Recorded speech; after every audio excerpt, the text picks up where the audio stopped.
Okay, before we move on with our services, let's have some kind of bonus video regarding to our broadcast receivers. In the last video we have seen how to exploit a broadcast receiver based on the ADB shell. But this is something the customer might not accept. So the customer might think that the attacker needs access to the ADB shell, so physical access to this device, to exploit this broadcast receiver, which is definitely not the case. Therefore, in this video over here, we want to write our own malicious application, which is able to trigger this broadcast receiver to arm and disarm the alarm system.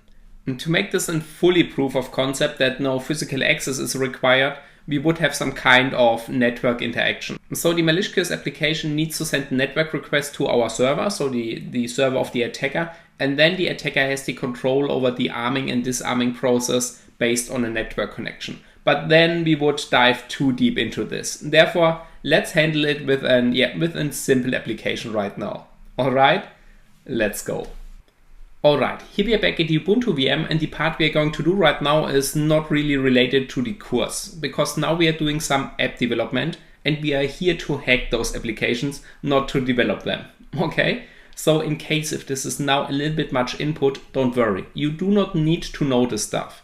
Nevertheless, I would like to show you how you can write simple applications to perform certain tasks. So for example, to make a simple demonstration app for this broadcast receiver, how to exploit it. Alrighty? Okay, so simply relax, lean back a little bit, and then I will show you how to write this application, okay? In case if you want to join me, feel free to do so. And in case of any questions, also regarding to app development, write them in the comment section underneath. Alrighty? Okay, let's go. So the first thing we need to do is we need to start our IDE where we want to write our application. And this is our Android Studio.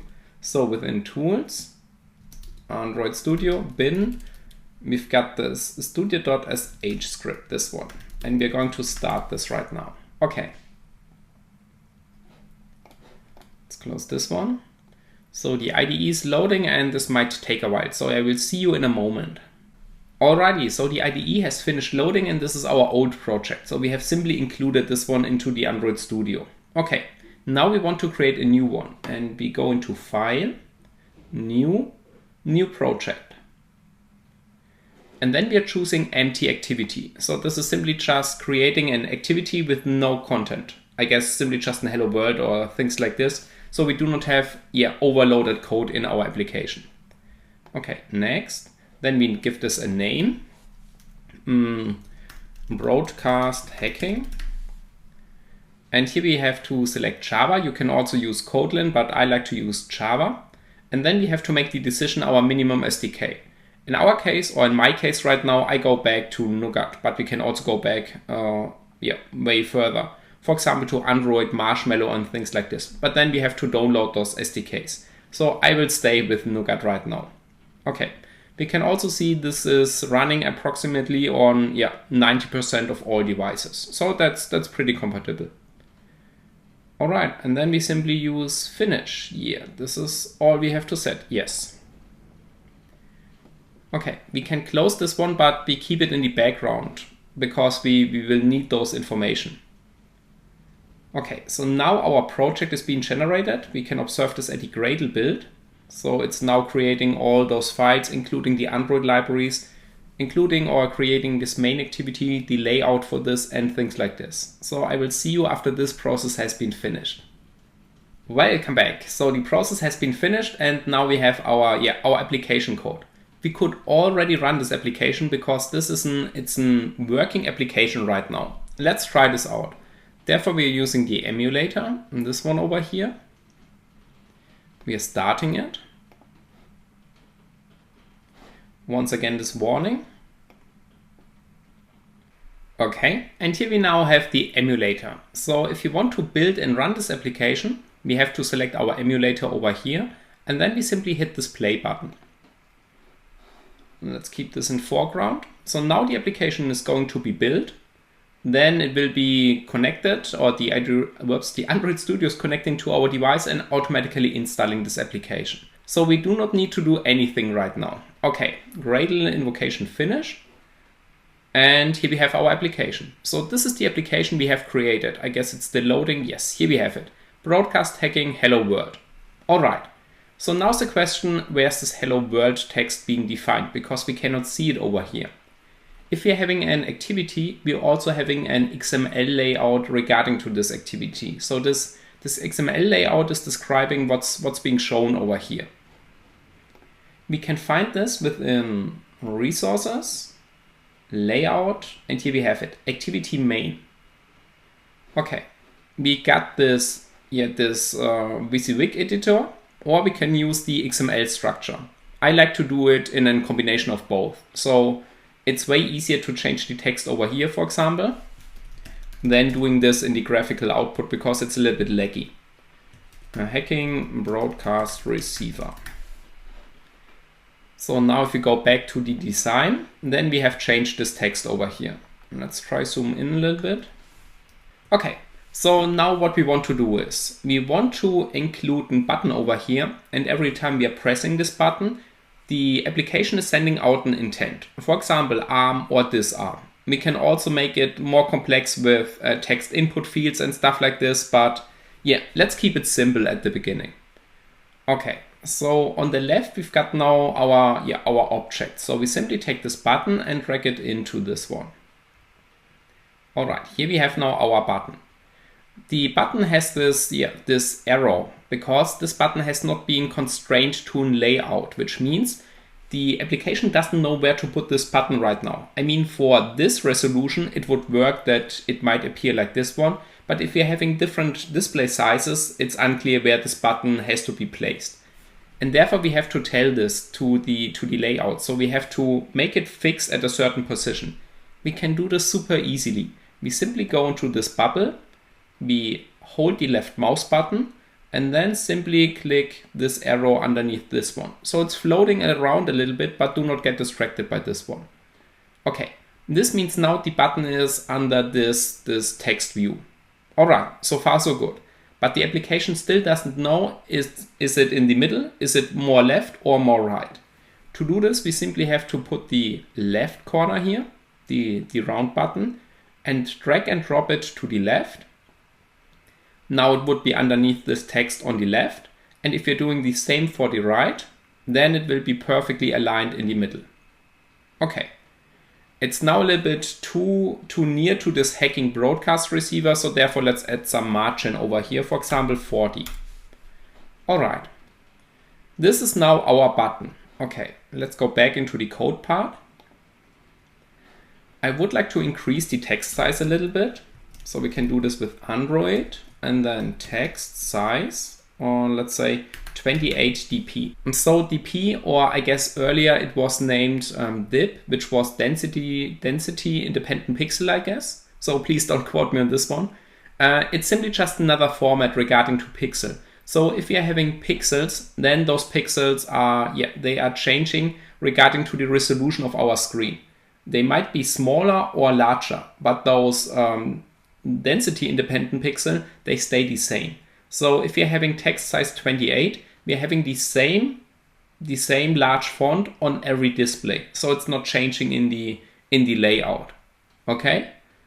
So yeah, I guess now you know why we are doing app hacking and not an app development. I hope this explanation is fine for you right now. Okay, so now we've made this text a little bit larger, and if we go back into the design, yes, oh, it's a little bit too large maybe. Let's go back to 24. All right, this looks good. Over here we've got the text for this button, and we can simply say, let's hack. Or we can also say, for example, let's give it a meaningful name, disarm. All right. Design, yes, this looks okay. To make this a little bit more hackish, we can also provide a black background. So Android background black.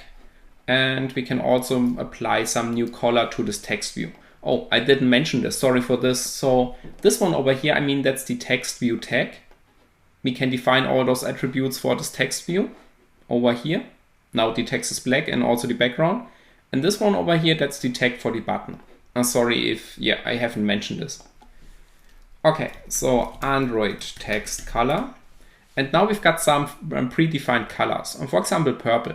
If we click on this one, then we've got this, this purple color. which looks, I guess, okay. But I mean, it has to be some kind of green, right? So let's see. Green. Okay, green is not defined.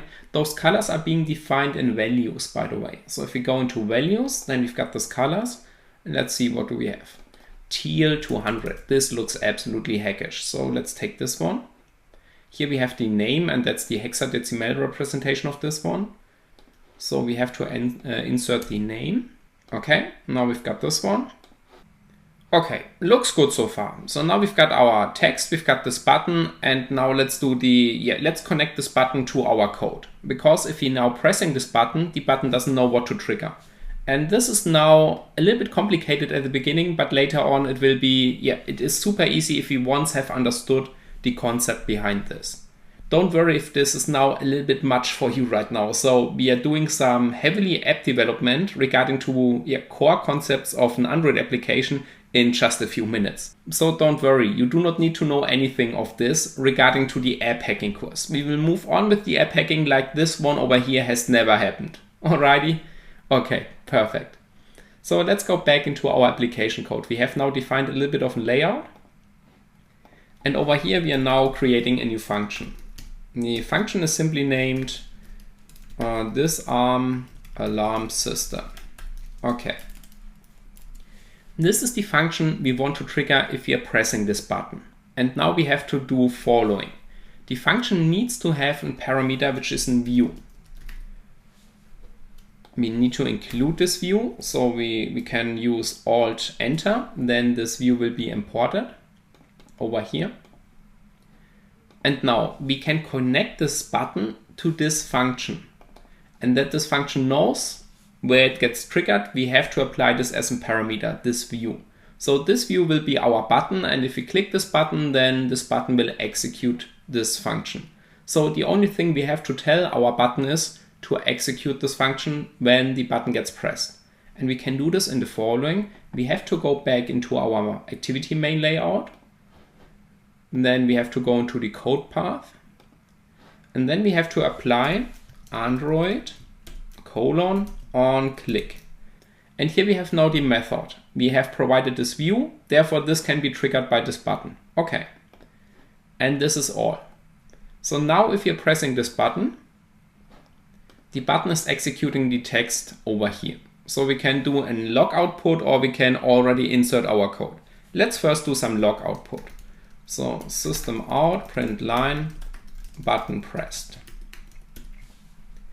Okay. The nice thing is we do not have to install it once again. So we can simply hit this play button.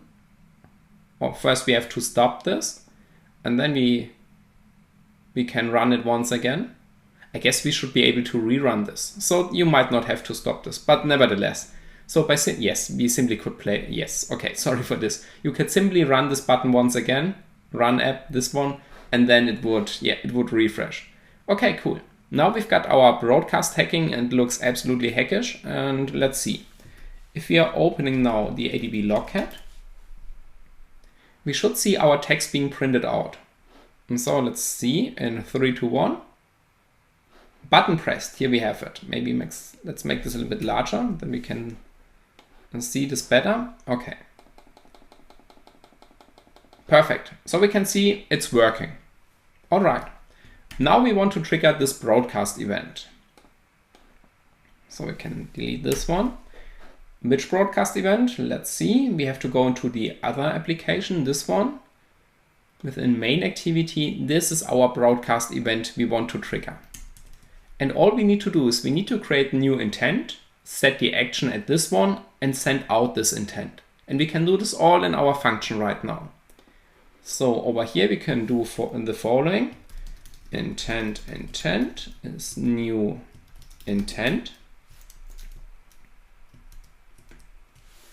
Okay, then we include our intent. And then we are saying intent, set action. Now we are providing the action name we want to send. And of course, something I have missed so far, we also have to apply our extra string, extra key values. So how can we do this? Well, intent, and then let's see. Here we have get string extra, but I guess we would like to set it. So set, and no, it's not set. Was it put? Yes, put extra. Perfect. So here we have put. Well, we have to select the correct one. This one, put extra, string name and character array. And character array is the same like in string, and therefore we should be probably fine with this one. Okay, so we want to set our status, and then we want to set disarm. All right, and then we simply have to send this broadcast. So send broadcast. Yes, we can also see we've got this ordered broadcast over here, but in this case right now we simply want to send out our intent. All right, this is all. Yes. So now we're having an application which is triggering this broadcast. It sets this status to disarm, and if our application is running and receiving it, it will be disarmed based on our malicious application. Let's find out if this one is working. So let's save this. And let's see. First, let's start our other application first. So this one over here. I mean, it doesn't matter if you're using the SDK 25 or 26 version, because both approaches are working over here. All right, so now it's disarmed. Therefore, let's try it with ARM. Okay, so now we are starting this application. Let's observe the smartphone. I mean, now our activity will be put into foreground, like we see this over here. And yes, if we are now sending this, let's see, ADB logcat. Let's make this a little larger. All right, let's disarm the system in 3, 2, 1. Alarm system, oh, sorry, we have armed it. Alarm system armed. Okay, I guess regarding to a customer presentation, you need a little bit more prepared like I am right now. Okay, so now we have armed this alarm system. If we are switching back. Oops, this was not a switch back. There we go. And here we have it now. The alarm system has been armed. All right. We could also do this now, based on some input. So we can use an input field and we can say arm and disarm. Okay, so for now, this was a lot of input. So we have created a button, we have played around with a layout, we made it more hackish, we created an intent and broadcast intent. We have put some extra string into this one and send it out based on click event. So this was really a lot of input. Well, however, I mean, the point was not to show you how to write this application, that you can now do this on your own. I mean, if you have no experience with Android app development, this is definitely not possible by only seeing it once. For me, it took weeks to understand the concepts behind this. But as already mentioned, this wasn't the point. The point was to show you how you can trigger this event without having ADB access, so that you have a malicious application running on the smartphone, like this one over here, not this one. Our amazing looking hackish broadcast hacking application that can trigger certain events. For example, starting activities, starting services, starting broadcast receivers, interact with them and things like this. I mean, we could also do this even more try hard. So we could make a network request API that the application is fetching every 10 seconds in certain state from our web server and then triggering this intent. For example, disarm or arm this alarm system. Then we do not require any user interaction. But including this is really heavily app development right now. In case if you are curious about this and you definitely want to have an video regarding to this approach, I will extend this bonus video regarding to this one. But I guess we are now already too deep into this app development part. So in this video, we had a little bonus section regarding to app development, which is, I mean, it's not the topic of our course, but I guess it's nice to see. Nevertheless, we do not have to understand it right now. We have seen it, okay. We do not have to understand it. And now we can move on with our core concepts. Alrighty? Okay. So I'm looking forward to see you in the next section.